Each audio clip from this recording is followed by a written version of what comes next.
Bonsoir chers téléspectateurs de la télévision rwandaise, très heureux d'être avec nous dans cette émission majuscule propos. Ce soir, nous allons revenir sur une nouvelle ère qui commence au niveau du barreau du Rwanda. Nous accueillons ce soir le tout nouveau bâtonnier du Rwanda. Il s'agit de Maître Moïse Nkundabarashi qui a donc été élu pour mener à bien ce navire. Lui qui déjà été membre de ce barreau depuis déjà plus de 5 ans, il va nous parler exactement de la tâche qu'il attend devant et surtout des défis qui sont les leurs en tant qu'avocat. Avant d'être bâtonnier, il est d'abord avocat. Bonsoir Maître Moïse Nkundabarashi. Bonsoir Eddy. Et félicitations. Merci beaucoup. Voilà. Mais Maître, je le disais, le barreau du Rwanda, vous êtes aujourd'hui le tout nouveau bâtonnier. Et déjà, quels sont vos pressentiments? Je dois déjà dire que vous êtes un avocat de profession. Ça va faire plusieurs années. C'est depuis 2008 que vous avez votre diplôme en droit obtenu à l'université de Butare. Nous sommes déjà à l'époque qui était l'université de Butare, qui aujourd'hui c'est l'université du Rwanda. Vous avez maître exercé et aujourd'hui vous êtes plus connu dans les médias par certaines réformes auxquelles vous avez participé et initié. Il y a notamment des litiges fiscaux et également des fautes professionnelles médicales. Maître, je ne sais pas si à cette présentation, il y a des choses que j'ai omises. Bon, Eddy, je dirais que c'est vrai que j'ai fait l'Université nationale du Rwanda, donc, et par après, je devais faire aussi l'Institut supérieur qui donne des diplômes, postgraduate diplômes en droit dans la pratique professionnelle. Et ça se passe, ça se trouve à Nyanza, mais on a fait dans le sud du Rwanda, oui. Dans le sud du Rwanda. Mais actuellement, donc c'est ce que je peux ajouter. Et je dirais que vous avez dit que ça fait déjà 5 ans, mais je suis au barreau depuis déjà 11 ans.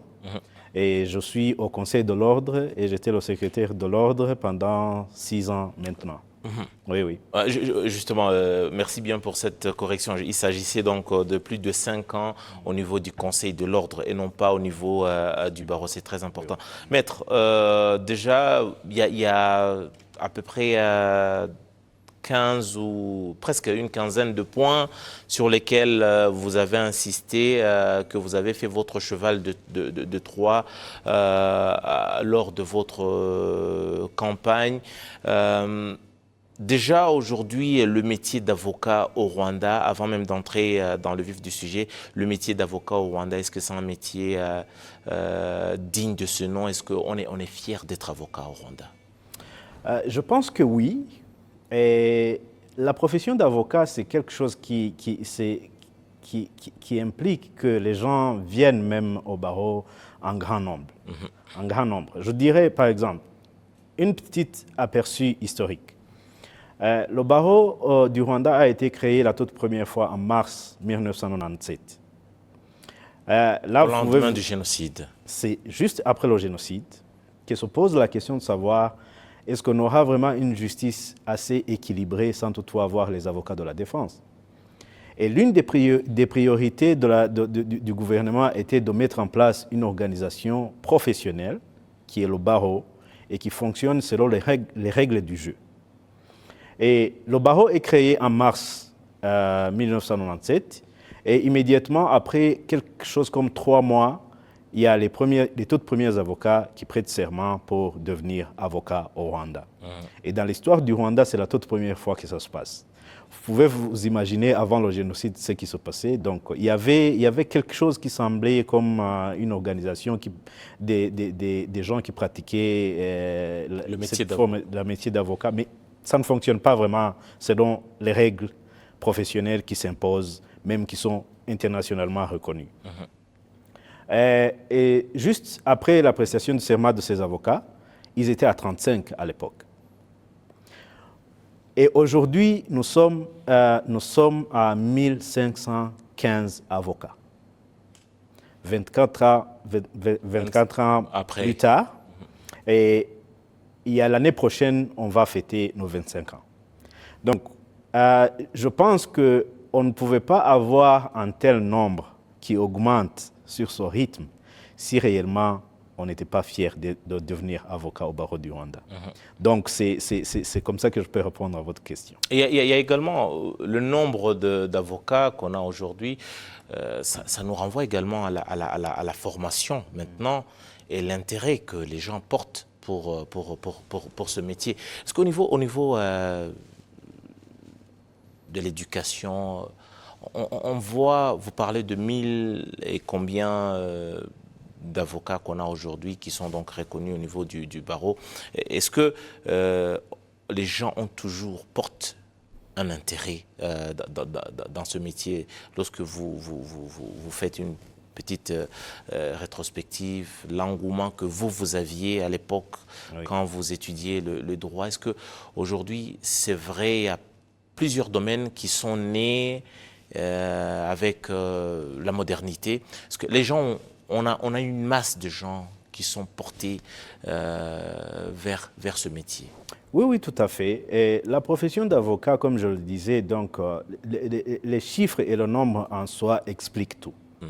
Si vraiment on a fait un parcours de 24 ans, quelques mois, et on est grandi depuis 35 personnes à 1515, ça dit ce que ça dit. Mais côté formation, comme vous le disiez, donc il y a 7 soucis que nous avons comme l'administration du barreau, et nous devons prendre ça en main. Donc, on est, comme vous l'avez dit, vous avez jeté un coup d'œil sur notre programme. L'une des choses que nous envisageons est de mettre en place ce qu'on appelle l'école du barreau. Et cette école du barreau va prendre en main la formation des avocats et l'encadrement des jeunes avocats, et aussi l'organisation de pas mal de choses comme les conférences et consorts, donc ce qui nous permettra aussi vraiment d'insister sur les règles professionnelles, pas seulement les règles professionnelles, mais aussi des nouveaux domaines qui s'imposent mondialement. Donc, il y a beaucoup de sujets qu'on entreprend à faire à travers cette école pour, bien sûr, mener à bien la formation des avocats et le professionnalisme qui est voulu dans les années dans lesquelles on se trouve. Est-ce que c'est un métier, c'est une profession également qui s'adapte par rapport à cette modernité? Parce qu'aujourd'hui, on a plusieurs domaines qui n'étaient pas là à l'époque, déjà quand ce barreau est né, parce que l'avocat de 97, des années 2000, est-ce que c'est le même avocat aujourd'hui en 2021? Les domaines se sont élargis. Est-ce que les avocats se mettent au niveau de ces domaines, leurs compétences? Est-ce que les lois, tout cela, est-ce que ce métier, cette profession, ou ceux-là qui pratiquent s'adaptent également à cette modernité? Eddy, je dirais que, bien sûr, vous allez comprendre que nous avons certains avocats qui se retrouvent au barreau qui ont prêté serment en 1981, par exemple. Et à l'époque, ils étaient avocats dans les pays limitrophes du Rwanda, comme au Congo, au Burundi et dans différents pays.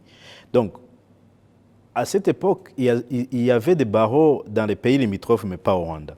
Et quand ils sont rentrés au Rwanda, ils ont été les pionniers pour créer le barreau. Donc, vous comprendrez que, par exemple, si je dois répondre à votre question d'une manière précise, c'est que à l'époque, il n'y avait pas, par exemple, le droit des numériques. Aujourd'hui, tout ce qu'on fait avec les causes et tribunaux, on le fait en ligne. Alors, il y a une forme d'adaptation qui doit se faire, quoi qu'il en soit. On n'a pas de choix là-dessus. Et tout ce que je peux dire, c'est l'essence même de cette formation continue que nous organisons en tant que le barreau. C'est la base et c'est le fondement même de l'organisation de telle formation. Et l'objectif est que donc on continue à former les avocats sur les nouveaux domaines qui émergent, quitte à ce qu'on peut, les adapter aux besoins du moment même où nous sommes.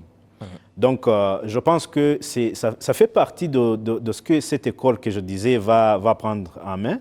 Et on pourra aussi faire tout ce qui est nécessaire pour pouvoir continuer à former les avocats, quitte à ce qu'on réponde aux besoins même qui s'imposent dans l'époque où nous sommes. Maintenant, revenons par exemple à votre programme qui donc, se résume en 15 points. Et par exemple, le point, je ne sais même pas pourquoi vous avez le choix du tout premier point de votre programme, c'est la contribution annuelle des avocats. Oui. Pourquoi déjà insister en faire le tout premier point, leur contribution? Est-ce que c'est primordial? C'est le point de départ de tout? Pourquoi? Les cotisations des avocats se trouvent au centre de tout ce qui se passe au barreau. C'est la source même du fonctionnement du barreau, des financements du fonctionnement du barreau. Mais cela est très important pour les avocats parce que, tu vois, initialement, quand il s'agit des cotisations, on parle de l'économie même de l'avocat, des économies de l'avocat. Et tout d'abord, l'idée qui est derrière les cotisations des avocats, c'est qu'on aimerait bien les voir en dessous, tout simplement parce que avant, dans les années passées, on a pu avoir les cotisations des avocats qui nous ont aidés à faire des investissements. Entre autres, je pense que ceux qui étaient à l'Assemblée générale ont pu voir que le barreau maintenant a fait un investissement gigantesque en face du stade Amahoro. On a acheté l'hôtel qui était surnommé Spotview et actuellement le building est appelé Juris Complex et ça appartient maintenant au barreau. Ah, ça c'est... Donc, on a pu faire des investissements qui nous permettent donc de vivre, que le barreau peut vivre sans toutefois nécessairement s'appuyer sur les cotisations des avocats. Et cela, c'est une forme, je dirais, de la philosophie nationale de dire Kotugomba Kwigira. Bien sûr, ça appartient aux avocats, mais c'est aussi une opportunité de dire aux avocats, non, écoute, comme vous avez eu à contribuer pendant un certain temps, nous autres, nous pensons aussi comme l'administration du barreau de pouvoir investir et aussi vivre sans toutefois nécessairement avoir les cotisations des avocats. Mais cela ne veut pas dire que les cotisations vont être enlevées en tout, puisqu'il y a toujours des activités qui ont besoin d'une forme de financement. Là, je dirais par exemple, la cotisation que l'avocat paye maintenant s'élève à 750 000 francs. Annuellement.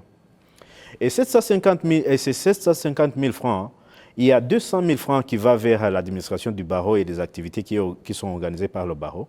Mais il y a les 550 000 qui sont attribués à faire marcher la mutuelle que nous avons avec les avocats, qui permet aux avocats et leurs familles d'avoir une assurance maladie. Maintenant, on a une assurance maladie qui appartient au barreau, que nous gérons nous-mêmes et qui fonctionne pour des avocats et leurs dépendants. Pas de nombre, pas de limitation de nombre de dépendants. Pas de limitation de nombre de dépendants. Donc, vous voyez bien que c'est un fonds qui est disponible et qui aide les avocats à se faire soigner sans toutefois avoir un problème avec l'assurance maladie. En 2021, il est très important que les gens comprennent que l'assurance maladie, ce n'est plus une forme de discussion. C'est quelque chose que... C'est un droit. C'est un droit, c'est quelque chose... Donc, c'est quelque chose que tu ne peux pas vraiment aller à l'encontre. Et ça s'impose. Et ça fonctionne maintenant pendant approximativement une affaire de 5 ans. Et pour nous, on espère que c'est vraiment quelque chose que les avocats sont contents d'avoir parmi les services qui sont offerts par le barreau.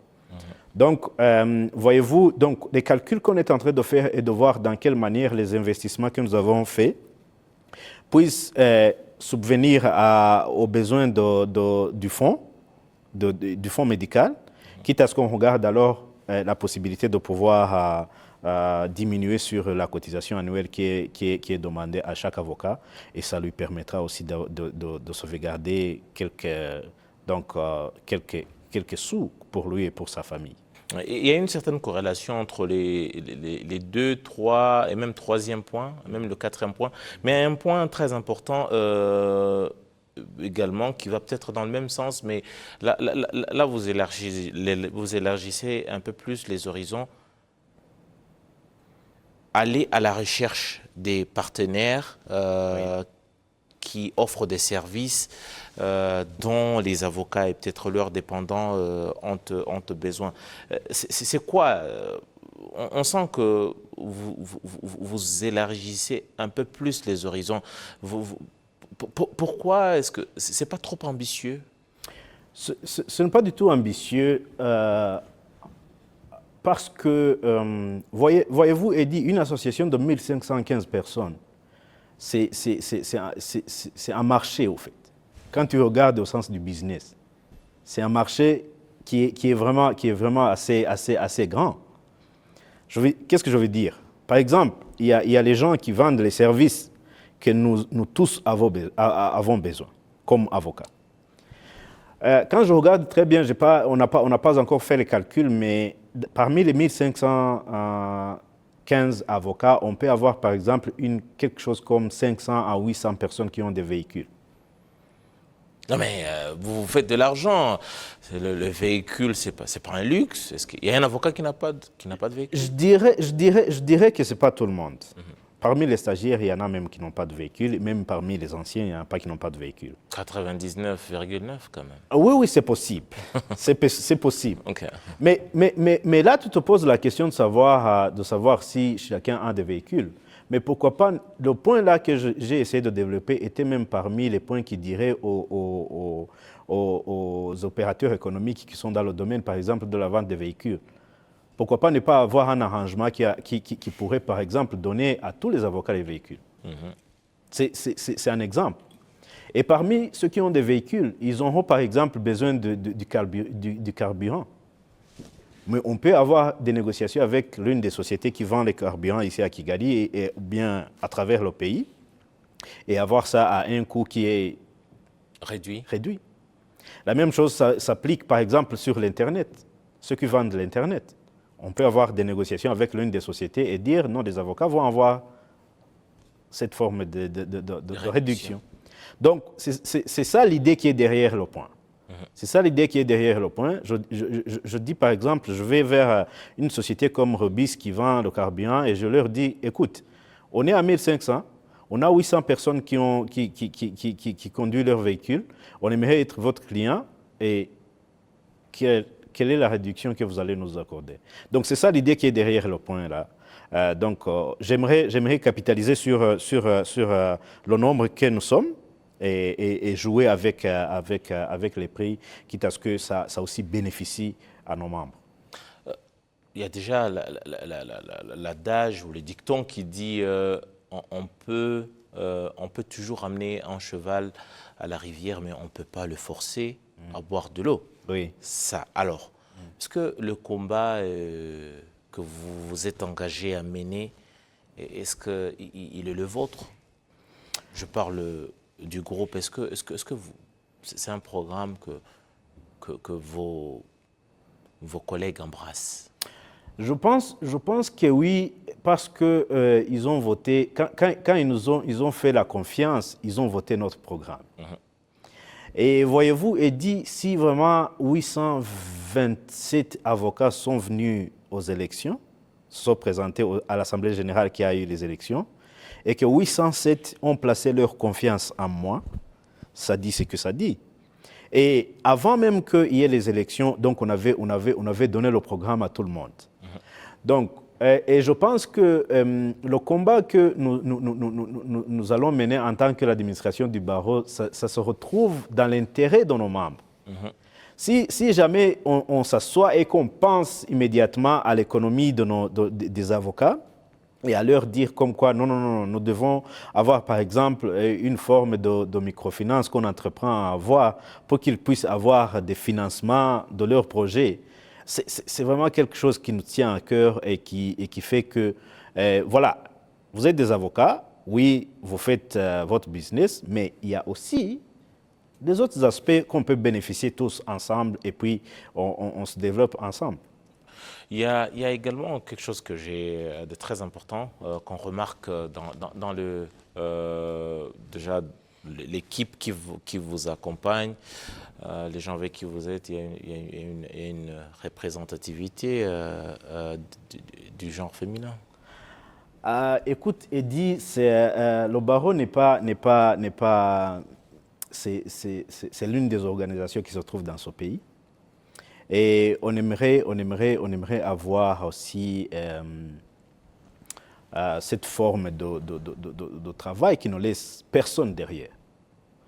Cette façon de faire les choses qui ne laisse personne derrière aussi implique les avocates.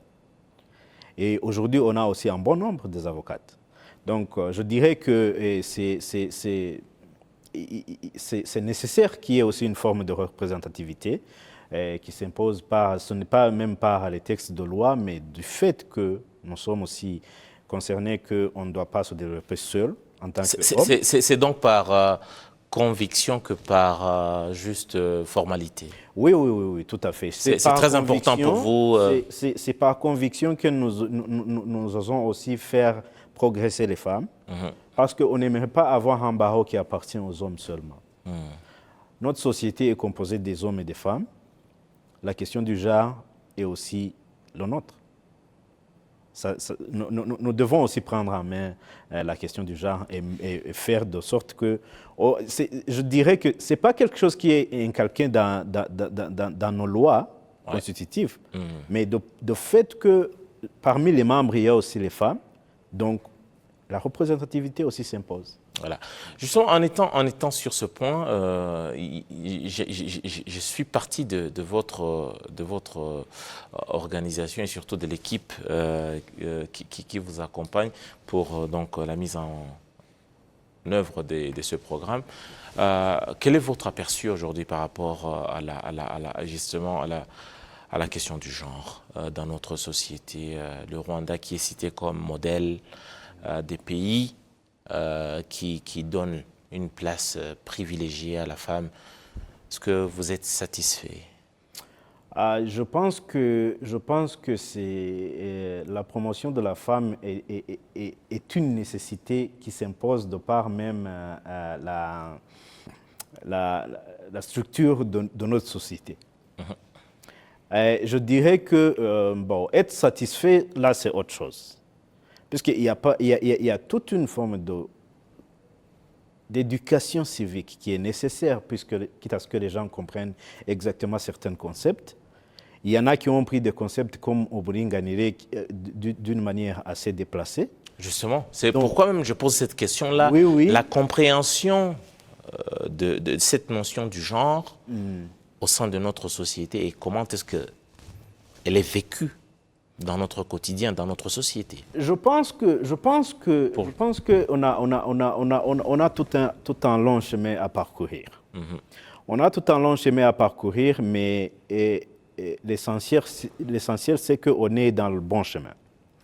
Et l'éducation civique des gens pour comprendre exactement ce concept et comprendre que la complémentarité et le fait d'avoir des opportunités de manière égale entre hommes et femmes, c'est ce qui compte. Donc, il faut que les gens comprennent exactement ce qui est voulu derrière le concept en soi.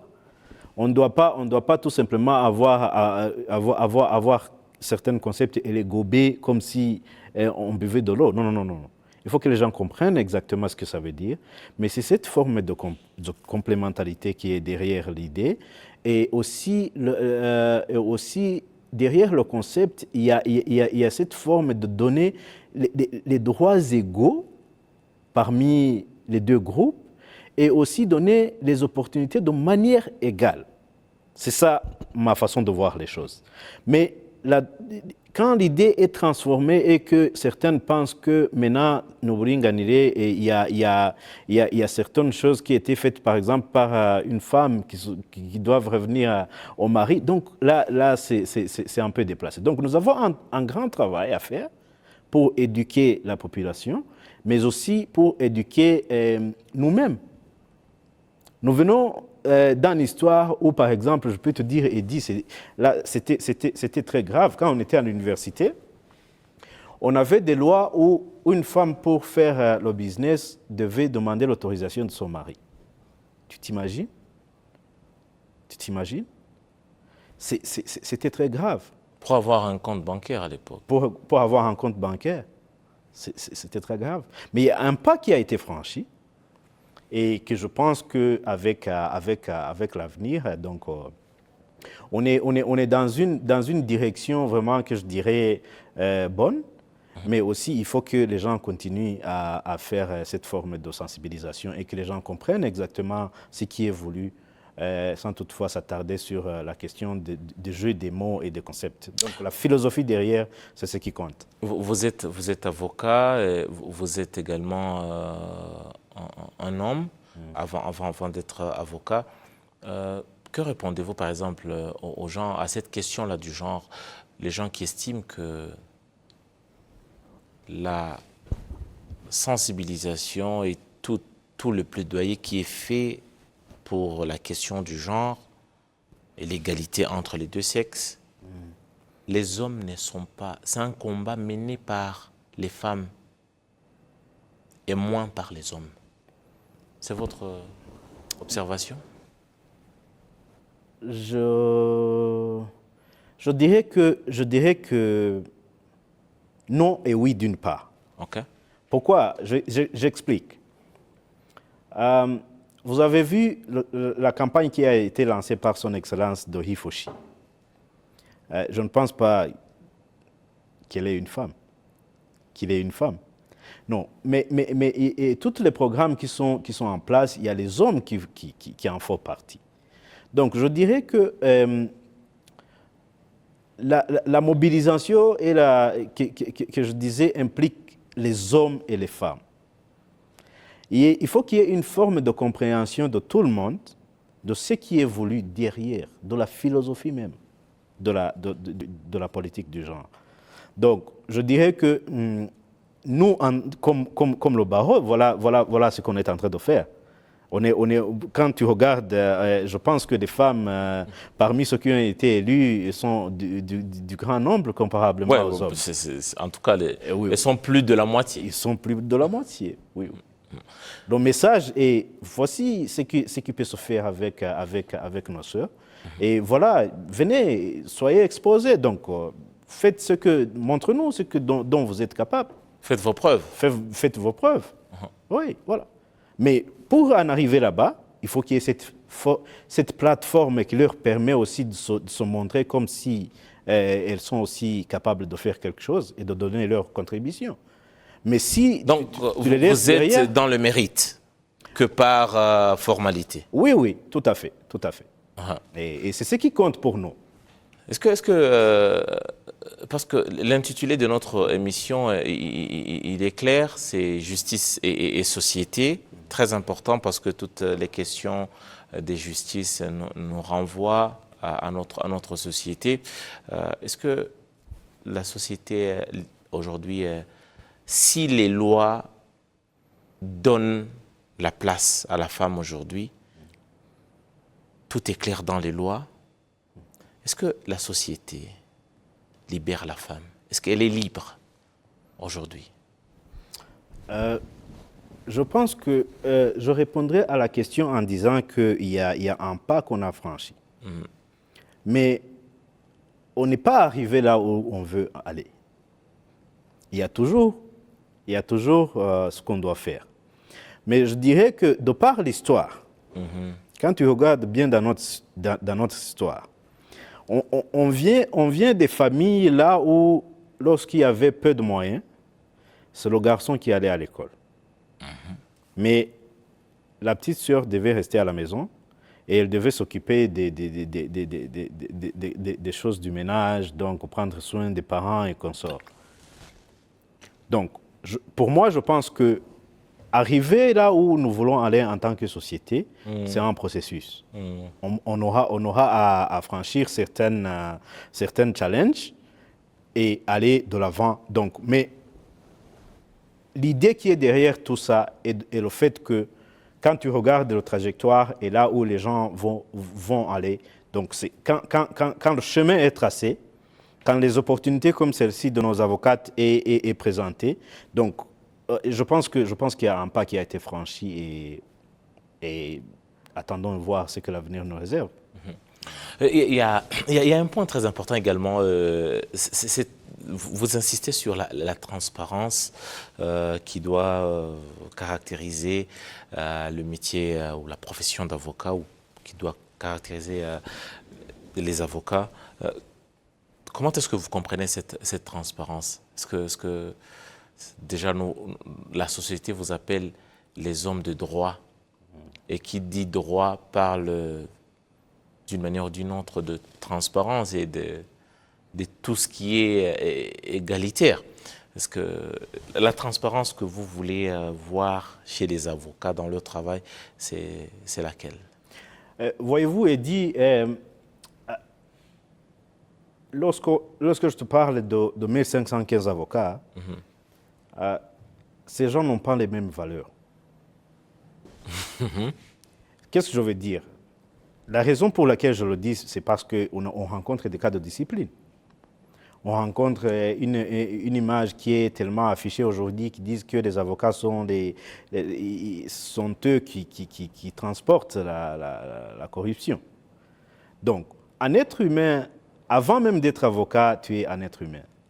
Donc, mais pour nous, ce qui compte, c'est quoi? C'est qu'on continue encore une fois à insister sur cette forme de transparence de deux manières. L'une est que dans l'administrateur du barreau, on va être sûr que ça se passe très bien avec la gestion des finances et consorts, mais aussi côté transparence aussi concernant les avocats, on aimerait aussi avoir des avocats professionnels. Puisque c'est le rôle du barreau de s'assurer que donc, la profession est faite d'une manière assez transparente. Donc, les relations entre, par exemple, avocats et les clients, il faut qu'il y ait cette forme de transparence. Il faut que l'avocat ait ce qu'il doit avoir et il faut que les clients aussi aient les services qu'ils doivent avoir. Donc, tout ça, l'idée de la transparence est de dire, non, écoute, on sait très bien que cette présomption est là et nous sommes vraiment fiers d'avoir cette forme de présomption, d'être des gens du droit qui doivent vraiment faire de toutes sortes de justice, preuve de justice.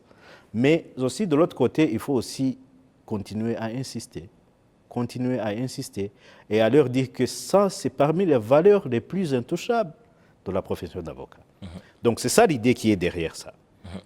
Donc, je dirais que je pense que j'ai essayé quand même de répondre. À ce sujet, j'aimerais bien peut-être la relation aujourd'hui entre les avocats et les juges. Est-ce que était le beau fixe? Est-ce que c'est des gens qui se comprennent mieux? Comment est-ce que les avocats se regardent avec les juges? Cette relation, le pont qui lie les deux. Normalement, le pont qui lie les deux est tellement réglementé par les règles du jeu, de telle sorte que ça ne devait pas poser problème. Mais la réalité en est que sur le terrain, donc, il y a des fois où il y a des excès de part et d'autre. Mais une fois que ça se passe, donc tu vois, il y a les juges qui ont toute une administration jusqu'à la Cour suprême. Il y a l'inspection des cours et tribunaux, ça en occupe. Mais aussi, de l'autre côté, nous avons aussi une commission de discipline qui s'occupe des avocats qui n'ont pas respecté les règles du jeu de cette forme de relation qui existe entre les deux. Donc, mais je dirais que jusque-là, vraiment, il n'y a pas un grand problème entre les relations juge-avocat. Ça fonctionne selon les règles du jeu. Mais une fois qu'il y a un problème qui s'impose, il y a l'inspection des cours et tribunaux qui va prendre en charge les fautes professionnelles des juges. Mais aussi, il y a de l'autre côté la commission de Parce discipline. que, d'une part, pourquoi j'ai dit ça? D'une part, on a les dispositions légales, mais nous avons également l'avocat qui défend son client. Forcément, on parle des intérêts du client, Oui, que l'avocat doit défendre, oui, et forcément qui deviennent les intérêts de l'avocat, oui. et des intérêts qui sont rémunérés. Il y a des honoraires que vous recevez dans votre métier. Est-ce que, à la limite, il y a le juge de l'autre côté qui fait à ce que la loi soit respectée, à la limite, sans parfois que la loi soit respectée telle qu'elle est, et vous qui voulez peut-être que la loi vous regarde avec des yeux doux, ou que le juge vous regarde avec des yeux doux, ou qui regarde avec des yeux doux votre client, et le public en dehors qui observe cette forme de jeu intellectuel, si je peux appeler ça ainsi. Comment est-ce que vous faites à ce que des procès deviennent vraiment quelque chose que le citoyen lambda, le citoyen ordinaire puisse dire, OK, tout s'est passé parfaitement? Je dirais que dans notre société, c'est un peu difficile d'avoir les justiciables dire que tout se passe parfaitement. Puisque parmi les deux parties, il y a l'une qui va perdre. Et la plupart des fois, la partie perdante a un regard qui est un peu différent de celui qui a gagné. Ils se sentent lésés? Il ou elle se sentent lésés d'une manière ou d'une autre. Mais je voudrais répondre à votre question de deux manières. Donc, quand tu parles des intérêts, il y a des intérêts du client, bien sûr, qui sont en jeu lorsqu'il y a un dossier qui est transféré devant les cours des tribunaux. Mais aussi, il y a aussi ces intérêts de l'avocat qui sont en jeu, donc question d'honoraires et consorts. Je vais m'attarder sur la question d'honoraires. Pourquoi? Parce que c'est particulièrement ce qui regarde sur la question professionnelle, mais je vais aussi revenir sur la question de la relation d'avocat et juge. Mais la réalité en est que donc, nous avons un barème des avocats. Et ce barème établit pas mal de fourchettes qui permettent aux juges et aux parties qui contactent les avocats d'avoir une forme de... Donc le nombre d'honoraires à payer, donc le coût, quoi. Mais il se fait que lorsque, par exemple, les juges décident sur les honoraires des avocats, il n'y a pas vraiment ce regard qui est garanti d'une manière à respecter la barème. Le barème fixé par le barreau. Mais aujourd'hui, les discussions que nous avons avec la Cour suprême est de dire, écoute, nous demandons à nos avocats de produire toute forme de preuve qui montre réellement des honoraires reçus, quitte à ce que le juge même qui décide sur les honoraires a une base sur laquelle il repose sa décision. Mais de l'autre côté aussi, il y a les juges aussi qui doivent respecter le barème. Donc, c'est publié au journal officiel et cela permet au public de savoir les honoraires à payer lorsque vous voulez tel ou tel service. Mais aussi, il y a de l'autre côté les juges aussi qui semblent aussi ne pas respecter les barèmes des fois. Et ça crée des fois cette forme de tensions et des tendances donc je dirais de méfiance entre les avocats et les deux. Et les juges. Et oui. Mais une fois qu'une décision est rendue, il y a aussi les avocats qui ont le droit de faire appel, donc de par le dossier même du client, mais aussi sur la question des honoraires. Mais normalement, en ce qui concerne le barreau, on pense que cela ne devait pas vraiment poser problème, puisque nous avons un barème qui est préétabli. Et il y a aussi l'avocat qui est demandé de produire donc toute forme de preuve qui montre réellement qu'il y a les honoraires reçus, donc qui sont payés pour les services offerts pour pouvoir représenter quelqu'un. Donc, ça ne devait pas poser problème. Mais il y a toujours ces problèmes. Et il y a des discussions que l'administration du barreau est en train de faire avec la Cour suprême et de voir aussi dans quelle manière, dans quelle mesure on pourrait avoir des ententes et pourquoi pas aussi revoir le barème, revoir le barème, mais ça donne vraiment une forme de flexibilité étendue, puisque ça fixe les fourchettes. Il y a le minimum, il y a le maximum. Là, tu peux avoir une attente au milieu, ça peut aller jusqu'au plus petit coût, donc jusqu'au plus grand coût. Donc, ça dépend des arrangements entre avocats et le client. Mais c'est quelque chose qu'on travaille là-dessus toujours pour pouvoir améliorer et continuer à faire des plaidoyers auprès aussi des cours et tribunaux pour comprendre que les avocats sont des professionnels de justice et ils aident tellement la justice à fonctionner comme il faut. Donc, on ne doit pas vraiment les prendre comme si ils se méfiaient des honoraires qu'ils demandent aux clients. Donc là, ça ne pourrait pas fonctionner comme il faut. Donc, les avocats sont au service de la loi et pas au service des honoraires. Ils sont au service de la loi et au service du public. Pas des honoraires. Pas des honoraires nécessairement, puisqu'on fait aussi le pro bono. Ok, alors justement, vous avez évoqué tout à l'heure un mot très important, plaidoyer. Très récemment, il y a eu un émoi, on a vu la question qui était une question nationale, toute la polémique qui est née avec les caméras robots sur les artères de la ville de Kigali et même sur les routes nationales à travers le pays. Et le public qui s'est plaint des amendes conséquentes, jusqu'à ce que le chef de l'État, son Excellence Paul Kagame, puisse y mettre sa patte. Et une partie de la population vous reproche d'avoir croisé les bras, de n'avoir pas agi. Parce que là, je rappelle que les avocats, le barreau que vous êtes, par rapport à la vie nationale, vous vous situez du côté de la société civile. Tout à fait. On n'a pas senti une telle mobilisation de la part de la société civile. Est-ce qu'on ne peut pas dire que ça a été un échec, pour dire les mots? Ça a été un échec par rapport à cette question? Je dirais que ce n'est pas un échec comme tel. On vit dans un monde où les médias sociaux permettent que le plaidoyer est fait par n'importe qui.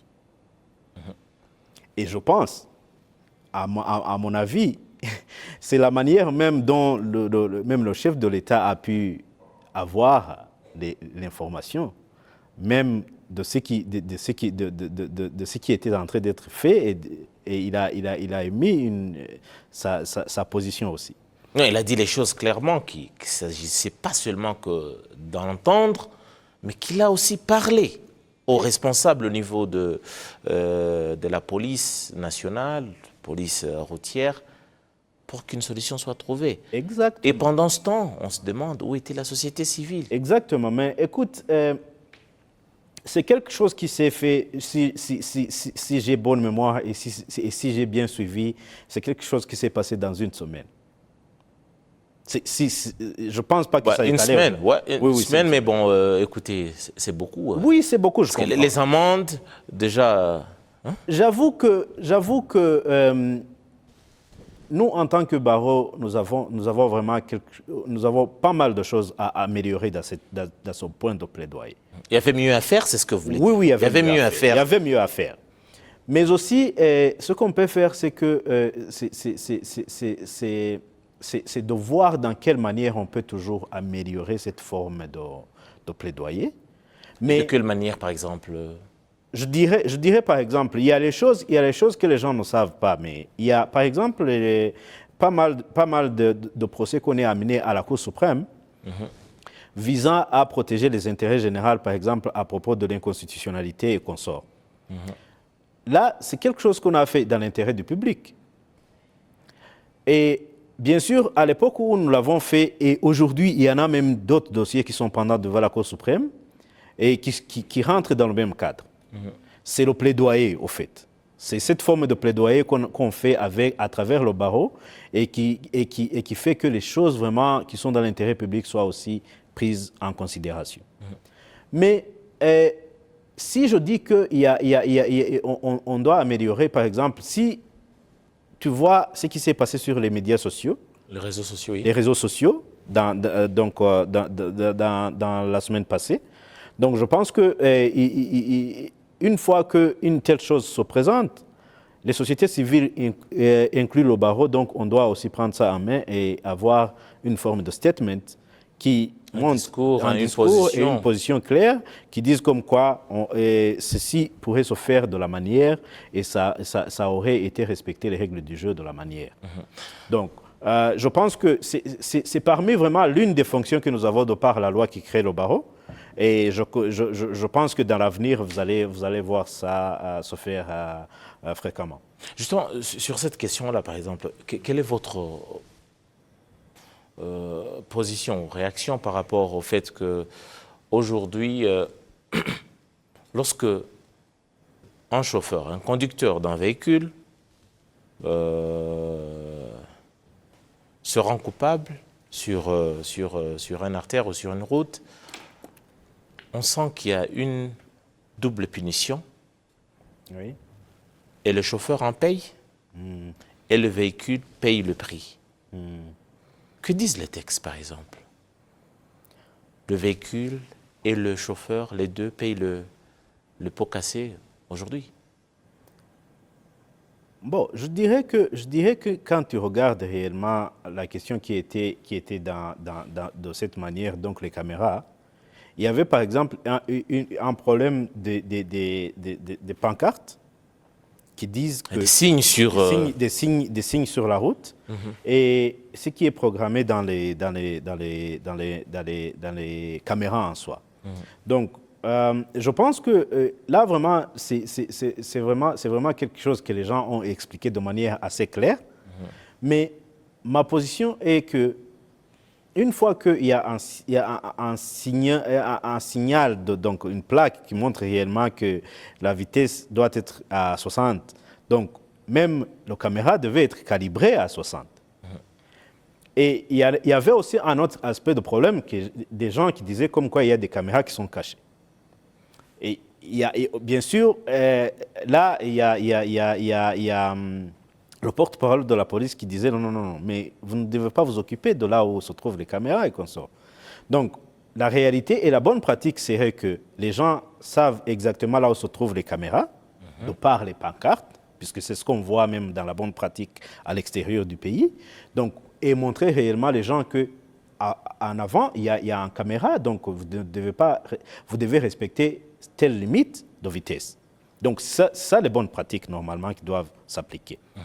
Mais derrière tout ça est dit, il faut aussi se dire que l'idée qui dit aux gens de conduire à une vitesse limitée, c'est une forme aussi de sauvegarde des vies humaines. Il faut aussi qu'on comprenne ça. Bien sûr, on aura à discuter et dire comme quoi, non, ici, avec 40, vraiment, c'est trop peu de vitesse, on n'arrive pas vraiment là où, à notre destination, plus vite et qu'on sort. Oui, nous sommes dans un monde où les choses doivent marcher. Et comment concilier les deux, c'est-à-dire le public et ce que prévoit la loi? Comment concilier maintenant en tant que société civile, en tant qu'avocat? Est-ce que déjà, ça ne renvoie pas à la question de dire que le grand public maîtrise peu les lois? Je pense que oui, ça c'est vrai, et c'est là où se trouve notre rôle. Et c'est là où se trouve notre rôle, mais comme je te disais, par exemple, si on doit s'asseoir et faire un exercice de comparer les deux et voir dans quelle mesure les textes, ce que prévoient les textes, et les solutions à proposer, je dirais que vraiment, honnêtement, si je dois l'avouer, c'est quelque chose qu'on ne pouvait pas faire dans une semaine. Mais la réalité en est que on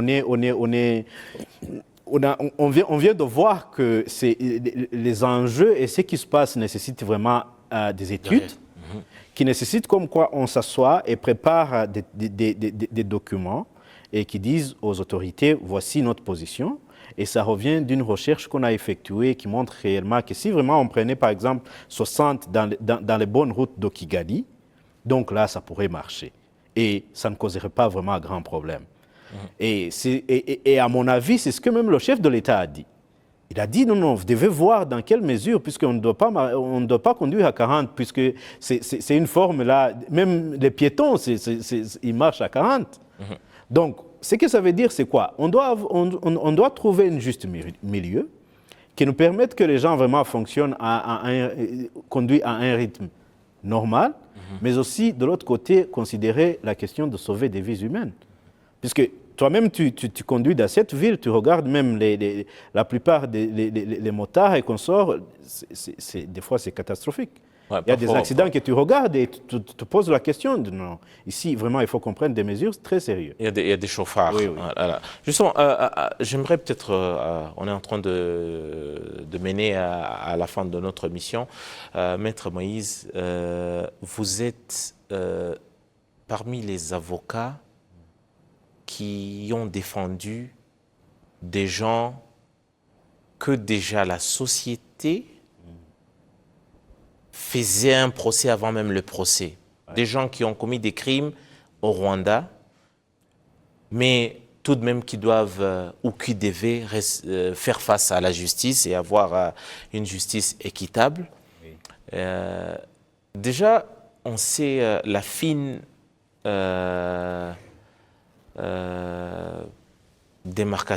ligne de démarcation entre politique et justice, et surtout quand il s'agit des dossiers sensibles et des dossiers graves. On n'a pas vu beaucoup de gens. Qu'est-ce que ça demande aujourd'hui de prendre à bras-le-corps des dossiers comme ça, des gros dossiers, des gens, déjà vous dites, c'est pas un procès comme un autre, c'est pas qu'on a, on est accusé d'avoir déplacé ou dévié 10 millions ou 20 millions quelque part. Non, il s'agit des gens, des criminels, des gens accusés des crimes. Ça fait quoi de porter de tels dossiers et surtout du regard que le public porte sur vous? Vous dites non, comment ça, c'est lui qui défend cet homme-là? C'est lui qui défend cette femme-là? Oui.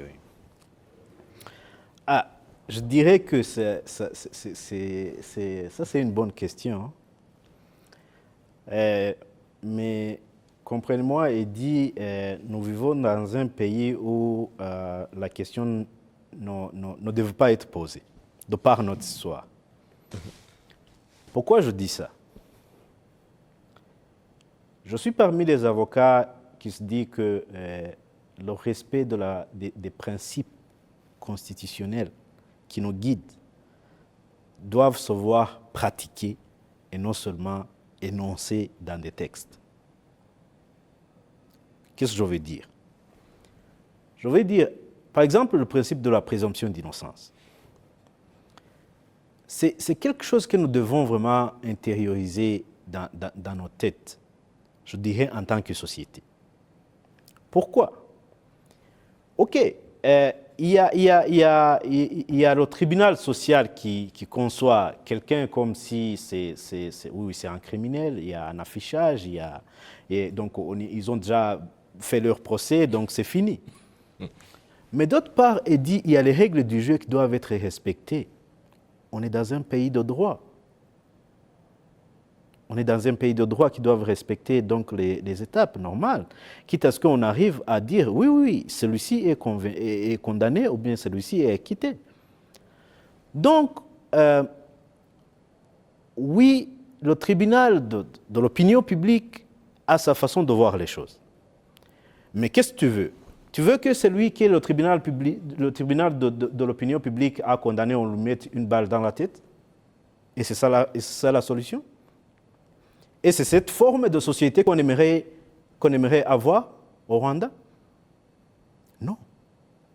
Mais il y a les cours et tribunaux qui doivent prendre des décisions. qui doivent considérer, voir, qualifier, étudier les éléments constitutifs des infractions et voir dans quelle mesure celui-ci mérite vraiment d'être emprisonné pendant X temps. Voilà la voie normale de faire les choses. Puisqu'on est dans un pays où un génocide contre les Tutsis s'est commis. Et les gens qui étaient au centre même de l'organisation de ce génocide ont fait preuve d'avoir passé à travers la justice. Ils avaient des avocats, il y avait tout un procédure qui était en place et à la fin, ils ont été condamnés. Mais aujourd'hui, en 2021, tu t'imagines quelqu'un qui vient et qui passe à travers les cours des tribunaux et qui n'est pas assisté par un avocat. Ce n'est pas normal. On aura donc compris que la loi, d'abord déjà, la généralité de la loi, c'est qu'elle s'applique à tout le monde, sans exception, peu importe de quoi vous êtes accusé. Maître, je pense qu'on aura parcouru les points saillants de votre programme et surtout d'autres questions de société qui se posent aujourd'hui dont la société se pose des questions. On aura forcément l'occasion de revenir sur des thèmes de justice avec votre mandat et pour examiner certains points qui forcément font l'actualité ou feront l'actualité. Permettez-moi plutôt de vous remercier pour votre disponibilité et surtout vous souhaiter bonne chance pour la suite de vos responsabilités. Eddy, c'est moi qui vous remercie de m'avoir permis d'avoir à ce plateau de la télévision rwandaise. Donc, oui, je pense qu'on aura aussi le temps dans l'avenir pour discuter de tout et de rien. Donc, voyons voir ce que l'avenir nous réserve. Merci beaucoup. Voilà. Maître Moïse Nkundabarashi, bâtonnier du Rwanda, le tout nouveau bâtonnier du Rwanda. Et c'est donc par là que nous mettons un point final à l'émission majuscule Propos. Merci beaucoup d'avoir été de nôtres. Grand merci à Passy et à toute l'équipe qui m'a permis de vous attendre chez vous. L'émission c'est majuscule Propos. J'aurai tout le plaisir de vous retrouver très prochainement pour un nouveau numéro. Et en attendant, restez bien fidèles au programme de la télévision rwandaise. Au revoir.